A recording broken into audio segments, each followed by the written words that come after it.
వాక్యం నిమిత్తము జాన్ మహేష్ గారు ప్రార్థన చేస్తారు. ప్రార్థన చేసుకుందాం. మమ్మల్ని మికిలిగా ప్రేమించిన మా ప్రియ పరలోకపు తండ్రి, నీ దయగల పాదములకు వందనాలు స్తోత్రములు చెల్లిస్తున్నాను ఆయన. మధ్యకాల సమయంలో నీ యొక్క పునరుద్ధారాధనలు నీ సన్నిధిలో చేరి నేను స్తుతించుటకు, నిన్ను గనపరచుటకు కృతజ్ఞతాస్తులు చెల్లించిన ఆయన నీ యందు దేవా ఆత్మలో బలపడుటకు స్థిరపడుటకు మర్చినటువంటి భాగ్యమును బట్టి మీకు వందనాలు స్తోత్రములు స్తుతులు చెల్లిస్తున్నాం. ఎందరికీ లేని భాగ్యము తండ్రి మాకు ఇచ్చిన తండ్రివా నీకు వందనాలు. గత వారమంతా కాపాడి నీ రెక్కల కింద దాచుకొని నీ యొక్క సన్నిధిలో నిలబెట్టడానికి స్తోత్రము చెల్లిస్తున్నాం. ఇప్పటి వరకు పాటల ద్వారా, ప్రార్థన మరియు ఆరాధన ద్వారా నేను స్తుతించుంటున్నాం. దేవా నీ యొక్క ప్రాముఖ్యమైన సమయంలో ఉంటుండగా నీ పరలోకపు స్వరమును దేవా మీ పరిశుద్ధాత్మ ద్వారా మీ దాసుని మీరు ఎత్తిపట్టుకొని మాకు కావాల్సినటువంటి ఆత్మీయ ఆహారం మాకు వినిపించమని, వినగలిగే చెవులు గ్రహించే మనస్సు మాకు దయచేయమని యేసు నామమున నడుచున్నాము తండ్రి, ఆమేన్. దేవునికి స్తోత్రం చేద్దాం ఒకసారి. హల్లెలూయా. ఇంకా సంతోషంగా చప్పట్లు కొడుతూ చెబుతాం హల్లెలూయా. మంచిది. కొద్ది నిమిషాలు దేవుని వాక్యాన్ని మనం ధ్యానించుకుందామండి. యెషయా గ్రంథం 53వ అధ్యాయము 2వ వచనాన్ని మనం చూద్దాం. యెషయా గ్రంథం 53:2. లేత మొక్క వలెను ఎండిన భూమిలో మెలిచిన మొక్క వలెను అతడు ఆయన ఎదుట పెరిగాను. అతనికి స్వరూపమైనను సొగసైనను లేదు. మనం అతను చూచి అపేక్షించున్నట్లు అతని యందు స్వరూపము లేదు. చిన్న ప్రార్థన. పరిశుద్ధుడా నిలుచున్న నేను అల్పుడను అయోగ్యుడను కానీ మీ లేఖనాలు శ్రేష్టమైనవి. మా అందరితో సూటిగా మాట్లాడండి. నన్ను మీ శిలువ చాటున మరుగుపరచండి, కృప చూపించమని ఈ వాక్యం ద్వారా మా అందరితో మీరు మాట్లాడి మా హృదయాలను కదిలించమని యేసు నామములో ప్రారంభిస్తున్నాము తండ్రి, ఆమేన్. యేసు ప్రభు గురించి యెషయా ప్రవక్త శిలువ ప్రవచనానికి సంబంధించిన అధ్యాయము యెషయా గ్రంథం 53వ అధ్యాయం. అయితే యేసు ప్రభు 10,000లో అతి సుందరుడు, అతి కాంక్షణీయుడు, మనోహరుడు అని వాక్యము తెలియజేస్తూ ఉంది. అటువంటి ప్రభువు మన కొరకు తాను స్వరూపమును సొగస్సును కోల్పోయాడు. మన నిమిత్తం ఆయన వికారమయ్యాడు. స్వరూపమైన సొగసైనా లేదు, నిందాభరితుడాయను. స్వరూపమైన సొగసైనా లేదు, నిందాభరితుడాయను.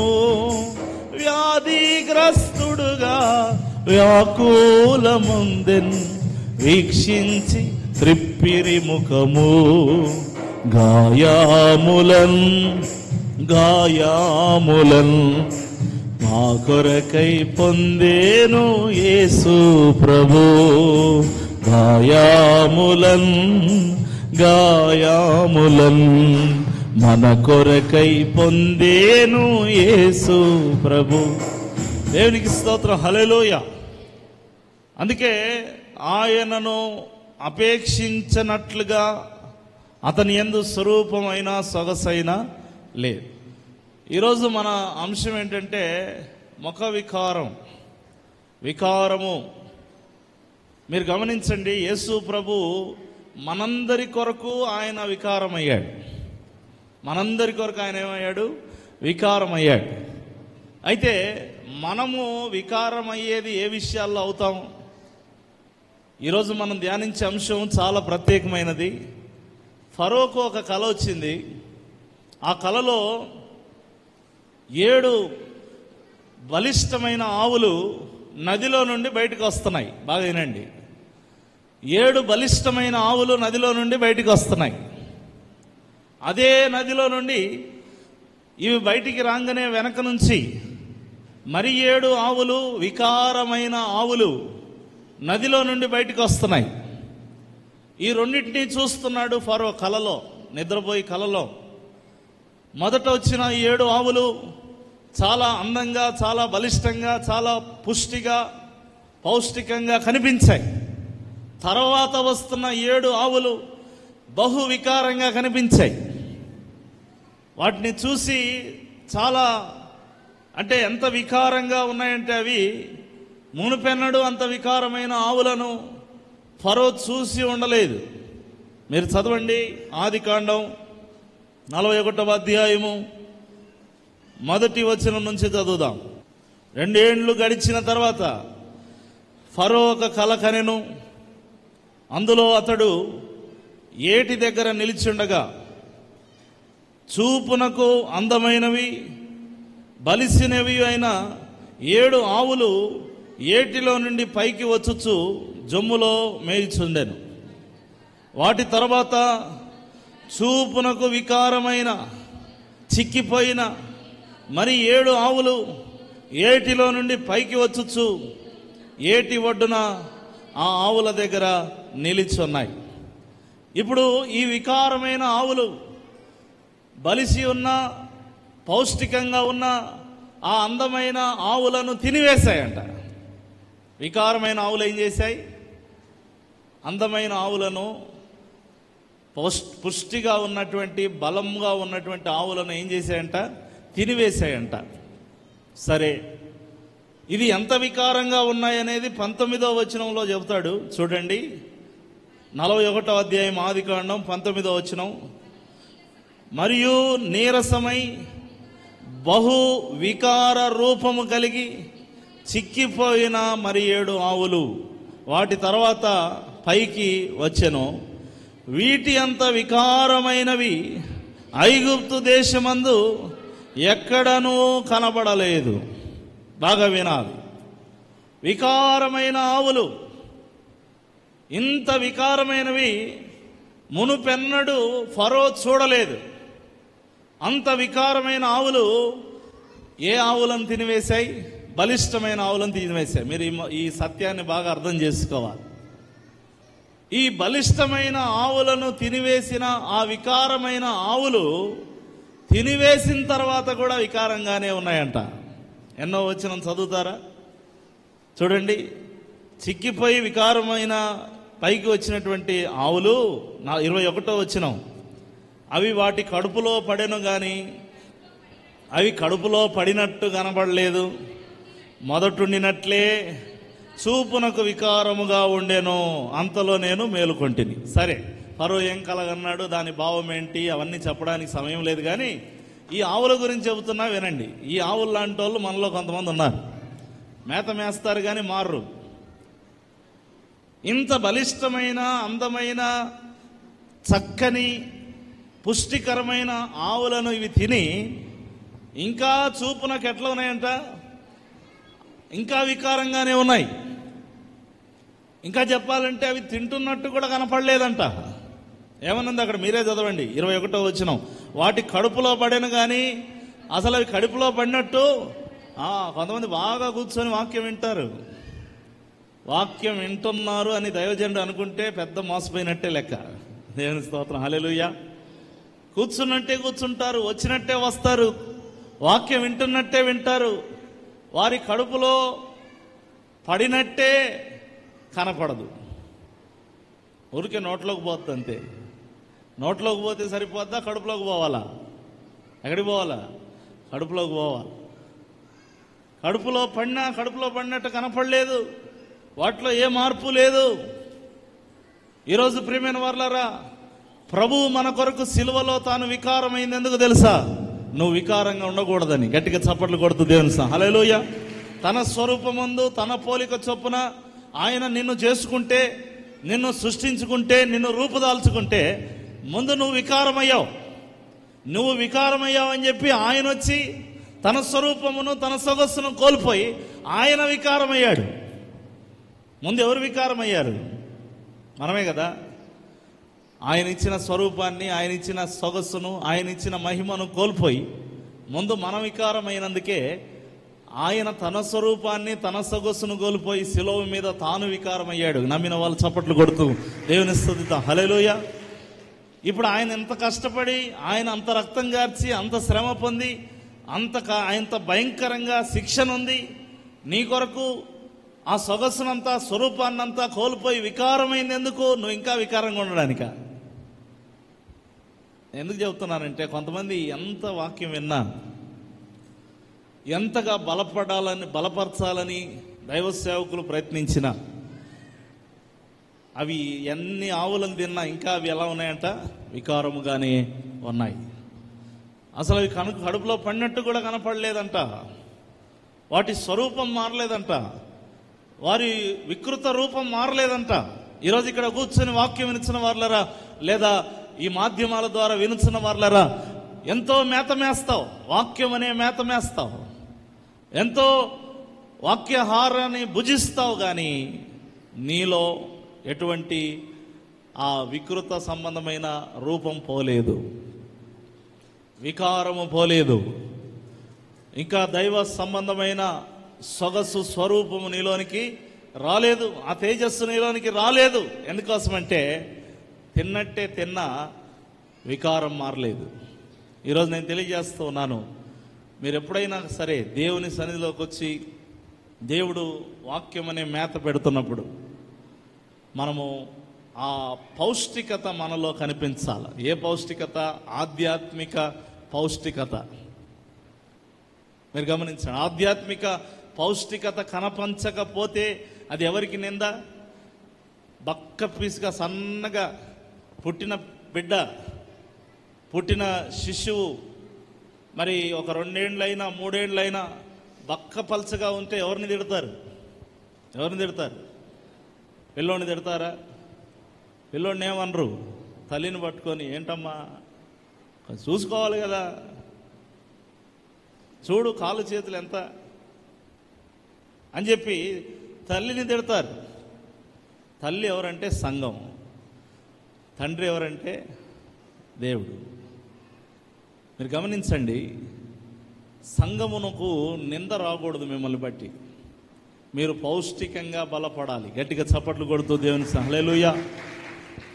వాక్యాహారం ఉన్నప్పుడెల్లా మీ ఆత్మ బలిష్టమగునుగాక. గట్టిగా చప్పట్లు కొడుతూ దేవుని హల్లెలూయా, హల్లెలూయా.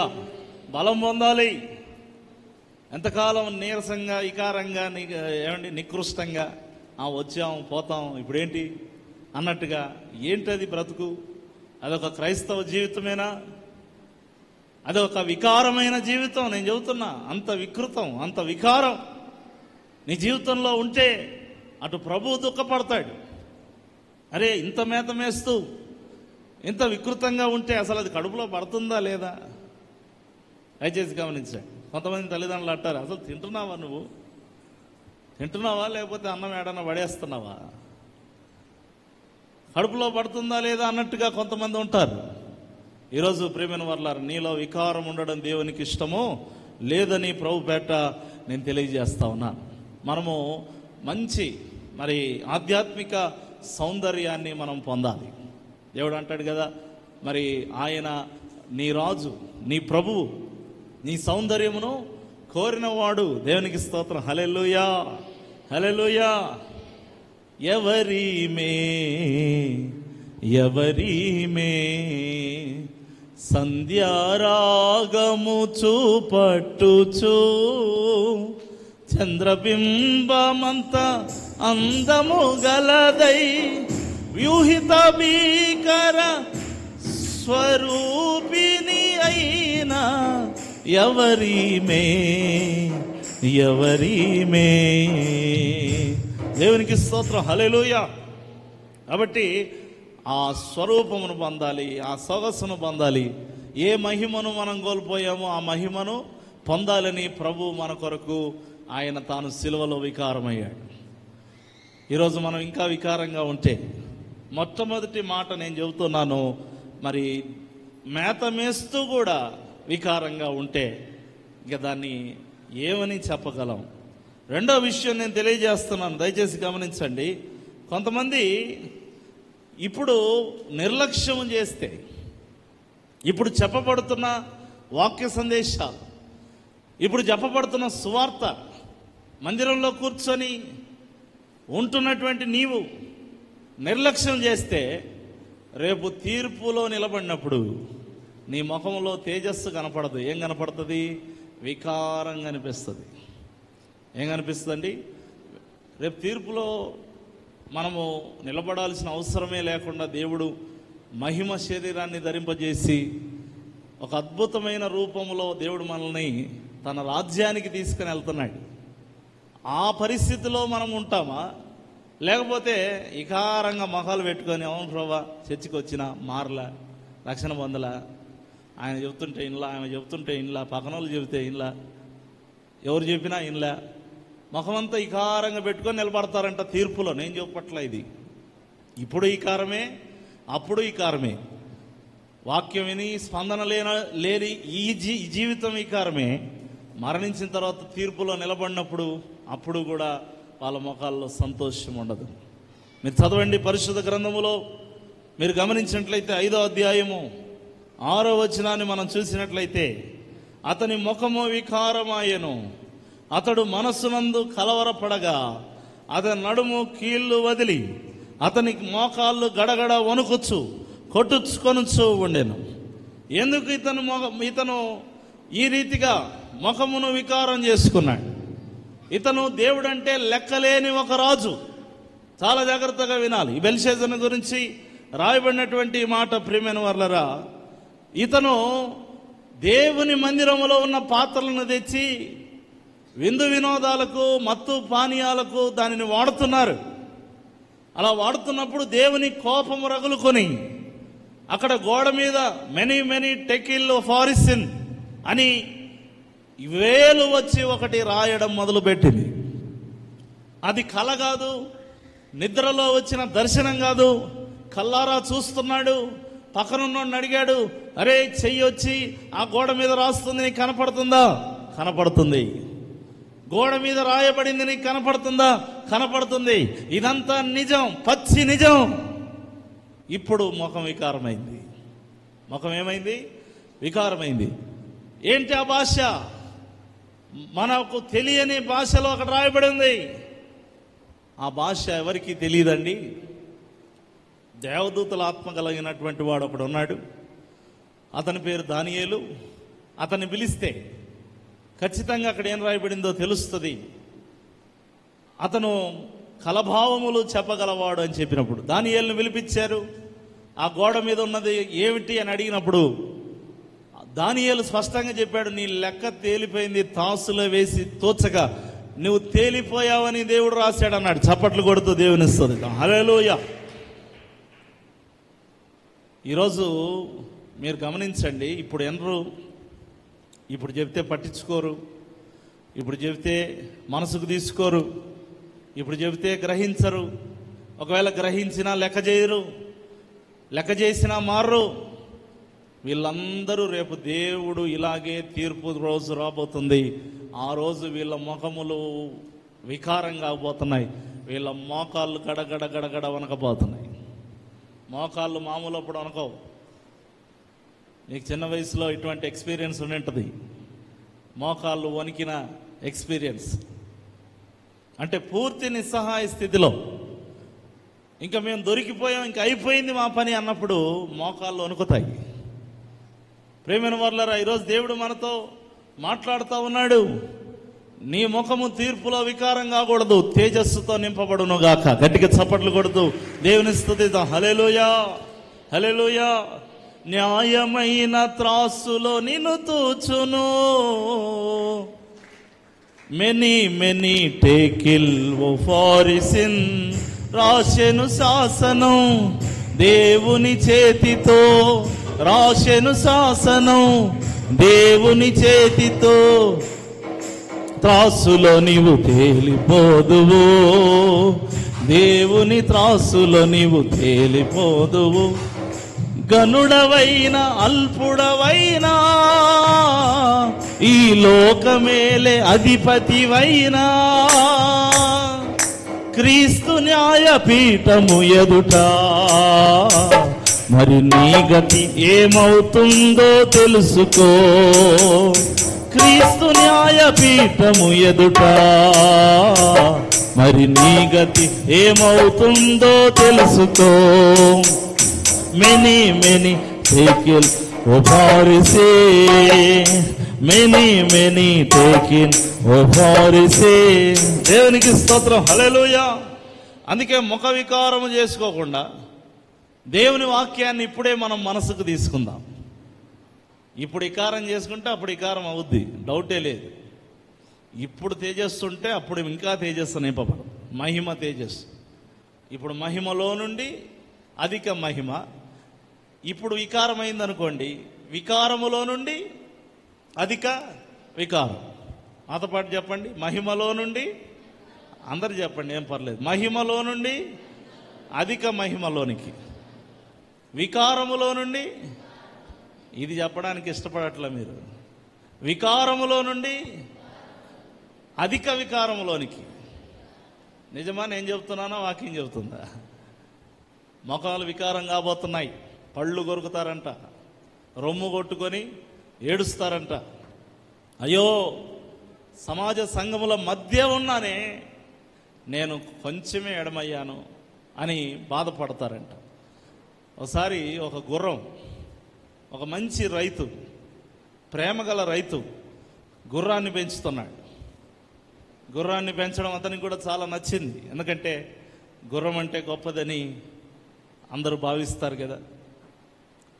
ఆ గుర్రాన్ని పెంచుతున్నాడు, అయితే దాన్ని పొలంలో వినియోగించుకుంటున్నాడు.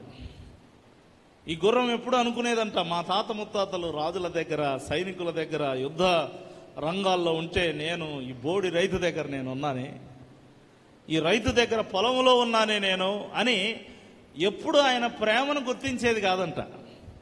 ఎప్పుడు చూసినా ముఖం వికారంగానే పెట్టేదంట. దాని ముఖంలో ఎంత ప్రేమ చూపినా ఇదిలించుకుంటుంది, కసిరించుకుంటుంది, కానీ ఆ రైతుని ఏనాడు కూడా ప్రేమగా చూడలేదు గుర్రం. వికారం వికారం వికారం. ఒకరోజు ఒక దొంగోడు దొంగతనానికి వచ్చాడంట. అర్ధరాత్రి వేళ దొంగతనం చేస్తున్న సమయంలో ఆ దొంగోడితో ఈ గుర్రం అంటది, నన్ను గనక కట్టేస్తే నేను నీకు రుణపడి ఉంటా, నన్ను ఈ కట్లను విడిపించి నన్ను తీసుకెళ్ళి పక్కకు పడేస్తే, లేదా ఇక్కడ నుంచి నాకు విడుదల ఇస్తే నేను నీకు రుణపడి ఉంటాను అని అన్నప్పుడు దొంగ ఆ గుర్రం వైపు చూసి, ఇదిగో నేను ఎవరినో నీకు ఈ పాటికి అర్థమై ఉంటుంది, నువ్వు ఒక మంచి రైతు దగ్గర ఉన్నావు, నేను ఒక దొంగని, నువ్వు విడిపిస్తే నాకేంటి అని అన్నాడు. అని అన్నప్పుడు ఆ గుర్రం ఏమి ఇవ్వగలదు, ఏమి ఇవ్వలేదు. కాబట్టి ఆ గుర్రం అనిందంట, జీవితాంతం నీకు నేను దాసుడిగా ఉండిపోతా, జీవితాంతం నీ వశములో ఉండిపోతాను అని అన్నప్పుడు ఆ దొంగ అన్నాడు, ఓ పిచ్చి గుర్రమా, నీ బుద్ధి నాకు అర్థమైంది. ఒక మంచి రైతు దగ్గరనే ఉండడానికి ఇష్టపడని నువ్వు నాలాంటి ఒక నీచుడైన దొంగ దగ్గర నువ్వు ఎందుకుంటావు, నా దగ్గర కూడా నువ్వు ఇలాగే చేస్తావు, కాబట్టి నువ్వు నాకు పనికిరావు అని దాన్ని వదిలేసిపోయాడు.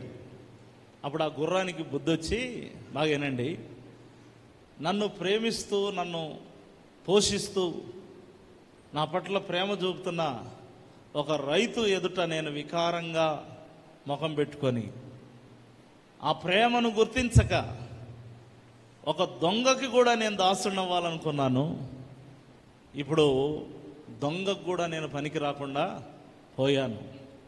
ఆ రోజు బుద్ధి తెచ్చుకొని ఆ రైతు ఎదుట సంతోషంగా తాను జీవించడం నేర్చుకుంది. మీరు ఖచ్చితంగా రాజులైన యాజక సమూహాలే, కాదని చెప్పట్లేదు, కానీ ముందు సంఘ పరిధిలో మీరు వికారంగా ఉండకూడదు. దేవుని ఎదుట ఒక కాపరిని దేవుడు నియమించాడు. ఆ కాపరి ఎదుట ముందు సమాధానాన్ని, ఒక మంచి సఖ్యతను, సౌమ్యాన్ని, ఒక చక్కని, మరి కొంతమంది అండి సేవకుల ముందర మొఖాలు ఎట్లా పెడతారంటే ఇక చెప్పలేం, వికారంగా, వాళ్ళ వందనాలు వికారమే, వాళ్ళ పలకరింపు వికారమే, ప్రార్థన ఇస్తే అది వికారమే, అన్నీ వికారమే, వికార చేష్టలు. ఏంటమ్మా అంటే మేము రాజులైన యాజక సమూహాలం, ఆ రాజు బిడ్డలం, నువ్వెంత అనేటువంటి లెక్కలో వ్యవహరిస్తూ ఉంటారు. ఇప్పుడు వికారం చేసుకున్న వాళ్ళు గుర్తుపెట్టుకోండి, మీరందరూ గుర్తుపెట్టుకోండి, ఎవరైనా గుర్తుపెట్టుకోండి, ఇప్పుడు వికారం చేసుకొని కూర్చునే వాళ్ళు రేపు తీర్పులో కూడా ఏం చేస్తారు? వికారమే చేసుకుంటారు. దేవుడు వారిని మహిమ తేజస్సుతో నింపే అవకాశము లేదు ముమ్మాటికి అని ప్రభు పేరట నేను తెలియజేస్తున్నా. ఇంకా రకమైన వికారం ఉంది, ఇది కూడా కొంతమంది చేస్తారు. అది చెయ్యొద్దు అని దేవుడు తెలియజేస్తున్నాడు. ఏ వికారానికైనా దేవుడు వ్యతిరేకమే. ఏ వికారము దేవునికి నచ్చదు.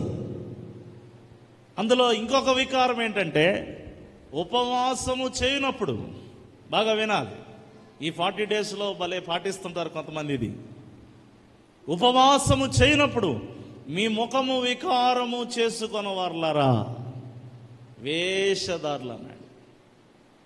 మీరు చదవండి ఒకసారి మత్తయి సువార్త 6వ అధ్యాయము 16వ వచనాన్ని మనం చూద్దాం. మీరు ఉపవాసము చేయనప్పుడు వేషధారుల వలె దుఃఖముఖులై ఉండకుడి, తాము ఉపవాసము చేయుచున్నట్టు మనుషులకు కనబడవలనని వారు తమ ముఖములను వికారము చేసుకుందరు. ముఖమంతా డిఫరెంట్గా పెట్టి తిరుగుతుంటుంది. పక్కన వాళ్ళు అడగాలి, ఏంటక్క అట్లా ఉన్నావు అనాలి. అంటే అప్పుడు ఈమె చెప్పాలి, నేను 40 డేస్ కదా, నేనేమన్నా అంటే ముఖం వికారం చేసుకోలేదనుకో, ఆమె అడగదు, ఈమె చెప్పలేదు.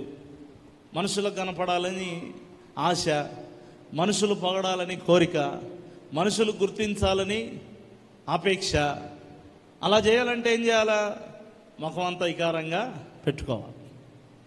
అట్లా చేయొద్దండి. ఉపవాసము లేనప్పుడు ఎలాగైతే చక్కగా మీరు మొహం కడుక్కొని శుభ్రంగా, వీలైతే పౌడర్ పూసుకొని, ఎలాగైతే తల దూకొని ఎంత చక్కగా ఉన్నారో, ఉపవాసం ఉన్నప్పుడు కూడా అసలు ఈమె ఉపవాసం ఉందా లేదా అన్నట్టుగానే ఉండాలి. దేవునికి స్తోత్రం, హల్లెలూయా. ముఖం వికారం చేసుకొని ఉపవాసం చేసే వాళ్ళని దేవుడు ఏమన్నాడు? వేషధారులారా అన్నాడు. అందుకే ముఖం వికారాలు చేసుకొని ఉపవాసాలు చేసే వాళ్ళకి చెబుతున్నా, ఆ వికారం కూడా దేవునికి నచ్చదు. అది నచ్చాలి కదా దేవునికి. మామూలుగా అయితే నా కోసం అన్నం మానేసింది, నీళ్లు మానేసింది, పాపం నా బిడ్డ ముఖం ఎంత పీక్కపోయింది, లాక్కపోయింది, చిక్కుకపోయింది అని మురిసిపోవాల్సిన దేవుడు ఏమంటున్నాడు? నీ ముఖం వికారం చేసుకోవద్దు, నువ్వు చేసే పెద్ద ఉపవాసం. నేను 40 రోజులు అరణ్యంలో ఉన్నా, నా ఇంట వచ్చుంటే నీకు ఉండేది అంటాడు. దేవుని స్తోత్రం, హల్లెలూయా. టీలు, కాఫీలు, జ్యూసులు, ఏమండి అన్నీ లాగిస్తూ ఒక పూట ఉపవాసం ఉండడానికి మిగతా 2 పూటలను 5 పూటల్లాగా మార్చే ఉపవాసం. దేవుని స్తోత్రం, హల్లెలూయా. మనం ఒప్పుకోవాల్సిందే, మనం చేసేది పెద్ద ఉపవాసము కానే కాదు, దానికి ముఖాలు వికారంగా పెట్టాల్సిన అవసరము లేనే లేదు. కాబట్టి దేవుడి దినాన తెలియజేస్తున్నాడు. ఒక ఆమె ముఖం అంతా వికారంగా పెట్టింది. నేను అడిగాను, ఏంటంటే అట్లా ఉన్నారు అంటే, నేను నీళ్లు కూడా తాగను. ఏమండి, నీళ్లు కూడా తాగనంట. ఎందుకు తెలియజేస్తున్నాను, ఎందుకు చెప్తున్నానంటే, మీకు కోపం వస్తే రానివ్వండి, కానీ వాక్యం ఏం చెబుతుందో అది నేను చెబుతున్నా. దేవునికి స్తోత్రం, హల్లెలూయా. ముఖాలు వికారం చేసుకొని ఉపవాసాలు చేయొద్దండి. అటువంటి ఉపవాసము వేషధారుల వంటిది అని దేవుడు సెలవిస్తున్నాడు. ముఖం వికారం చేసుకొని సంఘములో ఉండొద్దండి. రేపు తీర్పులో కూడా ముఖాలు వికారము చేసుకోవాల్సి వస్తుంది. ఇంకొకటి, కొంతమంది రోషం కలిగిన, ఎక్కువ భక్తి కలిగిన క్రైస్తవులను చూస్తే వీళ్ళ ముఖాలు ఏమైపోతాయి? వికారమైపోతాయి. అట్లాంటి వాళ్ళు కూడా ఉంటారు. నేను అప్పుడప్పుడు చెబుతుంటా, సంఘములో ఫుల్గా ఆత్మతో నింపబడి ఆరాధన చేస్తున్నాను అనుకోండి, వీళ్ళు కళ్ళు తెరుచుకొని చూస్తూ ముఖమంతా వికారం చేసేసుకుంటారు. ఓ భక్తురాలు ఊడిపడింది అని చెప్పి. కొంతమంది ఎక్కువ రోషంగా వాక్యం చెబుతున్నారు అనుకోండి, వెంటనే వాళ్ళ ముఖాలు వికారము, ఓ చెప్పొచ్చాడు అని చెప్పి. కొన్నిసార్లు మన భక్తిని బట్టి, మనం దేవునిలో కలిగి ఉన్న ఆ రోషాన్ని బట్టి, ఆ న్యాయ నడిపింపును బట్టి దేవుడు అన్నాడు, కొన్నిసార్లు నువ్వు తృణీకరించబడతావు, ద్వేషించబడతావు, కొన్నిసార్లు నువ్వు వెలివేయబడతావు. ప్రేమైన వారలారా, అన్నాడు షడ్రక్, మెషక్, అబేద్నెగోలు, ఇదిగో ఈ ప్రతిమకు మేము మొక్కము, మా దేవుడు జీవము గల దేవుడు, నీవు అగ్నిగుండములో వేసినా సరే మేము చావనైనా చస్తాం, కానీ సజీవుడైన దేవునికి తప్ప ఏ విధమైన ప్రతిమకు మేము మొక్కమని చెప్పినప్పుడు ఆ రాజు ఏం చేశాడంట? ముఖము వికారము చేసుకున్నాడు. చదువుతారు ఒకసారి పరిశుద్ధ గ్రంథములో, దానియేలు గ్రంథం 5వ అధ్యాయము 6వ వచనాన్ని చూడండి. దానియేలు గ్రంథం 3వ అధ్యాయం 19వ వచనం చూడండి. 3వ అధ్యాయం 19వ వచనం. అందుకు నెబుకద్నెజరు అత్యాగ్రహము నొందినందున షడ్రకు, మెషకు, అబేద్నగో అను వారి విషయంలో ఆయన ముఖము వికారమాయన గనక గుండము 7 మండునట్టుగా చేయమని ఆజ్ఞాపించాడు. ఈనాడు క్రైస్తవులను చూసి కొంతమంది వికారం చేసేసుకుంటున్నారు. ఎందుకో తెలుసా? నా దేవుడే నిజమైన దేవుడని వీళ్ళు రోషంగా నిలబడితే వాళ్ళకి నచ్చలేదు. నా దేవుడు కూడా ఒక దేవుడు అని చెప్పుంటే వీళ్ళేమనరు. నా యేసయ్య నిజమైన దేవుడు అని చెప్పడం వల్ల వీళ్ళు అత్యాగ్రహంతో నిండిపోయి కొంతమందిని చంపడానికి కూడా వెనకాడడం లేదు. ఈరోజు నేను తెలియజేస్తున్నాను, రోషంగా నిలబడే వారి మీద కొన్నిసార్లు ముఖం వికారం చేసుకునే వాళ్ళు ఉంటారు. ప్రియమైన వాళ్ళరా, దేవుని యందు భయభక్తులు కలిగి జీవించినప్పుడు కొన్ని చీత్కారాలు, కొన్ని తృణీకారాలు, కొన్ని విషయాల్లో నీవు మనుషుల చేత విసర్జించబడిన స్థితి నీకు రావచ్చు. యేసు ప్రభువే అటువంటి సిచ్యువేషన్స్ గుండా పోయాడు. ఆయన మనుషుల చేత విసర్జించబడిన వాడాయను. వాక్యంలో రాయబడింది యెషయా గ్రంథం 53లో. నేను తెలియజేస్తున్నా, నీ జీవితంలో కూడా ప్రభు కొరకు రోషంగా నిలబడితే కొన్నిసార్లు నీ చుట్టూ ఉన్నవారు నీ మీద ముఖం వికారం చేసుకుంటారు. వాక్యాన్ని ఉన్నది ఉన్నట్టుగా జీవించాలని నువ్వు ప్రయత్నం చేస్తే నీ మీద ముఖం వికారం చేసుకుంటారు. దయచేసి గమనించండి. ఒక భార్య ఏడుస్తూ చెబుతుంది, పుట్టిన పిల్లలకు తాయెత్తులు కట్టమని అత్త నుంచి, భర్త నుంచి ప్రెషర్. లేదు, నేను దేవుని సన్నిధికి వెళ్తాను, ఇటువంటి తాయెత్తులు, ఇటువంటి తాళ్ళు నా పిల్లలకు అవసరమో లేదు అన్నందుకు మారు మనసు లేని ఆ తల్లి కుమారుణ్ణి పురిగొల్పి భార్యని కొట్టేలా చేసిందంట. పిల్లలకి ఏమన్నా అయితే ఎవడు బాధ్యత? తాడు కట్టమంటే మెడకి, కాలుకి కట్టదని చెబుతుంది, కింద పడేసి తన్ను దాన్ని అని కుమారుణ్ణి పురికొల్పి భార్య మీదకి చెలరేపిందంట. కొన్నిసార్లు అండి, ప్రభు కొరకు మనం రోషంగా నిలబడితే మనల్ని వికారంగా చూసే సమాజంలో మనం ఉంటున్నాం.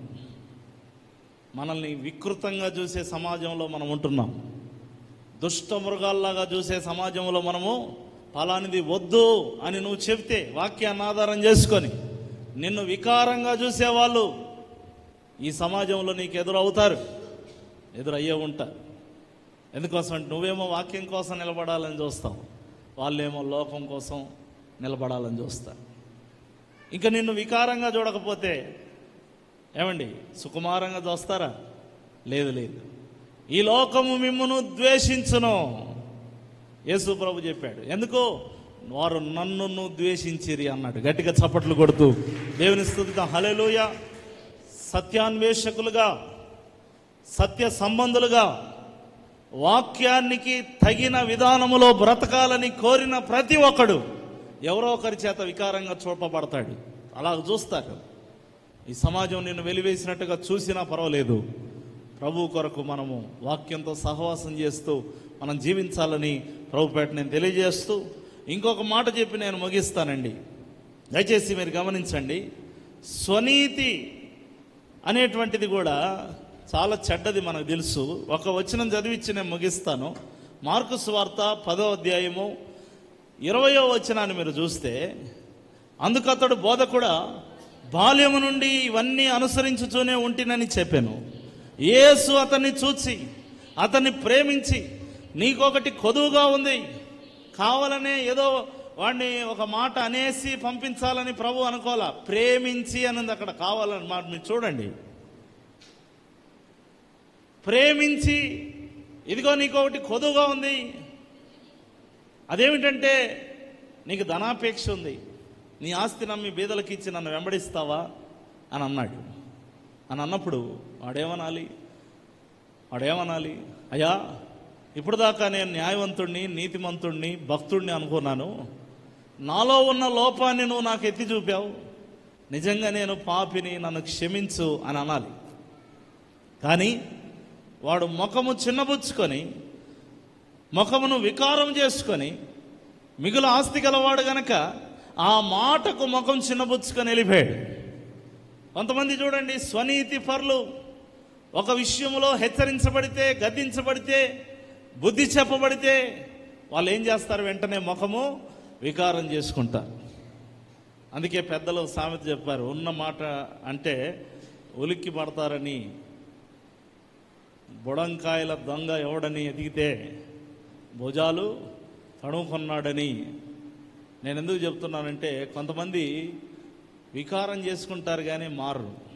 ఇదిగో అమ్మా, నువ్వు పలాని తప్పు చేస్తున్నావు, ఇదిగో పలాని తప్పు చేస్తున్నావు బ్రదర్ అని చెబితే, కొన్నిసార్లు సొంత భర్త చెబితే, సొంత భార్య చెబితే ముఖమంతా వికారము చేసేసుకొని ఆ మాటకు లోబడకుండా, లేదా ఆ మాట నిజమే కదా, నాలో ఈ విధమైన పొరపాటు ఉంది, ఈ విధమైన తప్పిదం ఉంది అని స్వనీతిని బట్టి గాక ఒకసారి వివేచనతో ఆలోచన చేసి అయ్యో అని సరిదిద్దుకోవాల్సినది పోయి చాలామంది స్వనీతిని బట్టి ముఖ వికారము చేసుకుంటారు.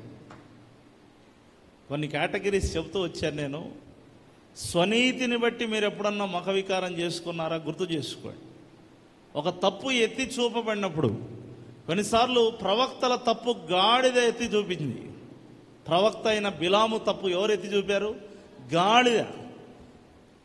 ఘనుడైన ప్రవక్త యోనా తప్పు ఒక అన్యుడు ఎత్తి చూపాడు. ప్రేమైన వాళ్ళరా, కొందరి తప్పులు యోగ్యమైన వాళ్ళే ఎత్తి చూపితేనే నేను మారుతాను, నేను మామూలు చెబితే విన్ను. కొంతమంది అట్లా ఉంటారంటే విఐపీలు వచ్చి చెప్పాలి వీళ్ళకి, అప్పుడు తలుపుతారు, కరెక్టే తప్పు అయింది అంటారన్నమాట. మీరు గమనించండి, దేవుడు తెలియజేస్తున్నాడు, గాడిద చెప్పినా లేకపోతే అన్యుడైన ఓడ నాయకుడు చెప్పినా, ఎవరు చెప్పినా, కొన్నిసార్లు మీరు గమనిస్తే చేపలు బట్టే పేతురు వచ్చి చెప్పాడు, హృదయము పొడవబడింది ఎవరికో కాదు, యూదులకు. మీరు కావాలంటే అపోస్తలుగా 2వ అధ్యాయం తర్వాత చదువుకోండి. హృదయం ఎవరికి పొడవబడింది? యూదులకు. యూదులకు ధర్మశాస్త్రోపదేశకులు చెప్తే తప్ప మైండ్కి ఎక్కదు. అలాంటిది చేపలు పట్టేవాడు పాస్టర్ అయ్యాడు, దేవుని వాక్యాన్ని ప్రకటిస్తున్నాడు, వారి హృదయాలు పొడవబడ్డాయి. గట్టిగా చప్పట్లు కొడుతూ దేవుని స్తుతిద్దాం. హల్లెలూయా. ఈరోజు ఈ వాక్యం వినుచున్న వారులారా, స్వనీతిని బట్టి నీవు జీవిస్తే ఎప్పుడైనా ముఖ వికారం చేసుకుంటావు తప్ప మార్పు చెందవు. అందుకే స్వనీతి ఉండకూడదు. కాబట్టి నేను తెలియజేస్తూ ఉన్నాను, మేత మేస్తూ కూడా ముఖ వికారము చేసేటువంటి వారు రేపు తీర్పులో కూడా ముఖ వికారము అవుతుంది. తర్వాత మీరు గమనించండి, మరి కొంతమంది దేవునిని లెక్క చేయనటువంటి వారు ముఖ వికారము చేసుకుంటారు. తీర్పులు రాగానే ఉపవాసం ఉండి ముఖ వికారము చేసుకునేటువంటి వారు, స్వనీతిని బట్టి ముఖ వికారము చేసుకునేటువంటి వారు. అసలు నీ ముఖం మరి తేజస్సుతో నింపబడి ఉండాలి. ఒక చక్కని సాధు స్వభావిగా నీ ముఖం ఉండాలి. దేవునికి స్తోత్రం. హల్లెలూయా. మరి దేవుడు తెలియజేస్తున్నాడు, అమ్మోనీయుల మోయాబీల ముఖములు గురించి చెబుతూ వారి ముఖములు క్రూరమైనవి అన్నాడు ఒక చోట. వారి ముఖములు ఎలాంటివి? క్రూరమైనవి. ఈరోజు ప్రేమైన వాళ్ళరా, వికారమైన ముఖాలు పెట్టుకొని ఇండ్లలో తిరుగుతారు కొంతమంది. వికారమైన ముఖాలు పెట్టుకొని సంఘాల్లో కూడా తిరుగుతారు కొంతమంది.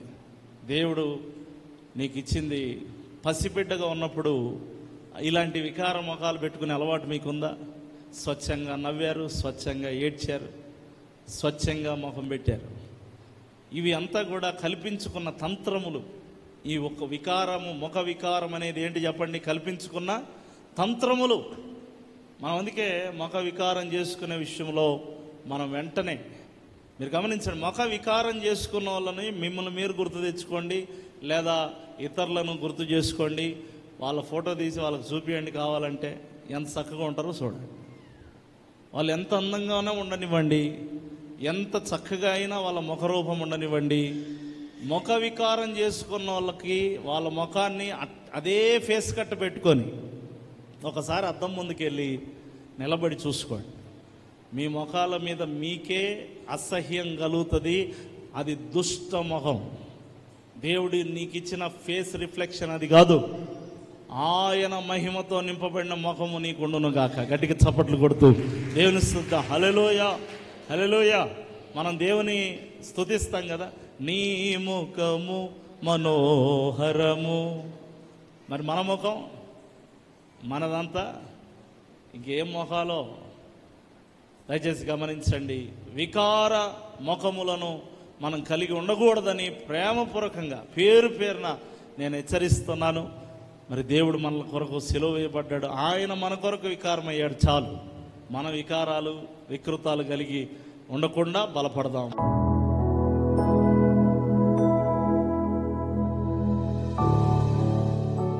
ప్రార్థన చేసుకుందాం. అందరూ కూడా ఏకీభవించి మోకాళ్ళ మీద ఉండి, ఎప్పుడైనా వికారము కలిగి ఉన్నావా? అంత మేత మేస్తూ కూడా వాటి వికృత రూపం, వాటి వికారం మారలేదు. కొంతమంది ఎంత వాక్యం విన్నా వాళ్ళలో వికారం పోదు, వాళ్ళలో ఉన్న వికృతం పోదు. ఈరోజు ప్రియమైన వర్లారా, ఇక్కడ చేరిన నీవు మహిమ తేజస్సుతో నింపబడాలి. కానీ ఇంకెంతకాలం ముఖ వికారం చేసుకొని ఉంటావు? ఇంకెంతకాలం స్వనీతిని బట్టి కానీ, లేదా ఇంకా ఏదైనా ఏ కారణమైనా కావచ్చు, ముఖ వికారము నీలో ఉండకూడదని దేవుడు కోరుతున్నాడు. నీ ముఖంలో సంతోషం ఉండాలి, నీ ముఖంలో ప్రేమ ఉండాలి, నీ ముఖంలో మరి ఖచ్చితంగా ఒక మంచి తేజస్సు ఉండాలి. వికారపరచుకోవద్దు, నీ యొక్క ముఖమును వికారపరచుకోవద్దు. దేవుడు నీకు తన స్వరూపంలో తన పోలికలో చక్కగా నిర్మించాడు. You are made beautiful, you are created as a wonder in this world. ఈ ప్రపంచంలో ఒక అద్భుతంగా నువ్వు సృష్టించబడ్డావు. అందుకే చూడండి, ఏ జంతువుకు నోరు లేదు, నీకు నోరుంది. ఏ జంతువు ఒక నిర్మాణం చేయలేదు, నువ్వు నిర్మాణం చేయగలవు. క్రియేషన్ ఏదైనా చేయాలంటే మానవుడు, దేవుడు మాత్రమే చేయగలడు. అటువంటి ప్రత్యేకమైన అద్భుతమైన సృష్టిముగా నువ్వు ఉండి ఇతర సృష్టి వలె నీవు జీవించవద్దు, ముఖ వికారం చేసుకోవద్దు. దేవా, మాతో మాట్లాడినందుకు వందనాలు, మమ్మల్ని బలపరిచినందుకు వందనాలు చెల్లిస్తుంది. యేసు నామములో పొంది ఉన్నాము తండ్రి. ఆమేన్, ఆమేన్.